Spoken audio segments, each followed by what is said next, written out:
Le phénomène est récurrent ici au marché central d'Akasato dans la commune d'Abomey-Calavi. Les bonnes dames, au lieu d'occuper les espaces à elles réservés à l'intérieur du marché, préfèrent s'installer sur les trottoirs aux abords de la route dans un débordement qui les expose à de nombreux risques. Cette pratique s'observe tous les jours du marché et même les jours ordinaires, malgré les multiples séances de sensibilisation et de rappel à l'ordre initiées par les autorités locales. Je ne peux pas vous dire combien de fois, je vais commencer par le commissariat d'abord, combien de fois nous sommes déplacés sur ces lieux-là pour les sensibiliser de quitter ces lieux-là. Combien de fois la gendarmerie et nous sommes déplacés sur ces lieux-là pour les faire quitter. Combien de fois, je ne peux pas vous le dire aujourd'hui. Je ne peux pas vous le dire. C'est la même chose à M. Saint-Oula. Chaque fois, vous répétez les mêmes choses, ils reviennent encore sur les mêmes lieux dans les heures qui vont suivre.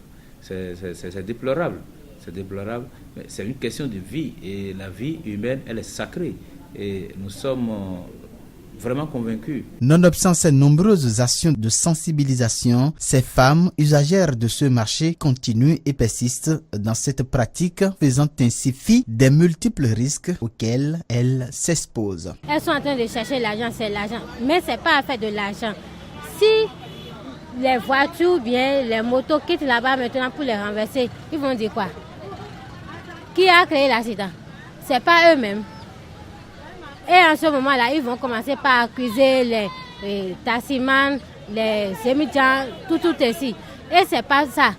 C'est eux aussi qui créent les accidents. C'est une mauvaise pratique parce que si par exemple un camion est en train de passer, rapidement il va les ramasser. S'il ne fait pas attention par rapport à son frein, supposons qu'il n'a pas de frein, il va rapidement les ramasser. Et ça se passe plusieurs fois.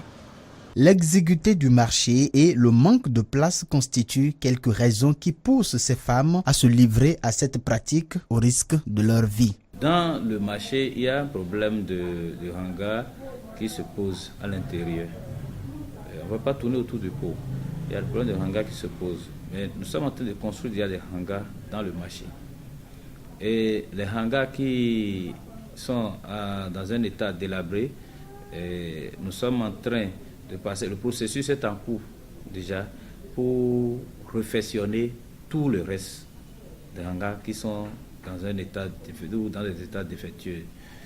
Alors, c'est quand nous allons finir cette opération que nous allons commencer la répression. Je vous rassure que sous peu maintenant, on va les faire déguerpir. Ils vont tous quitter là bientôt. En attendant cette mesure de déguerpissement des femmes du marché d'Akasato, occupant anarchiquement les trottoirs, ce phénomène continue avec ses corollaires.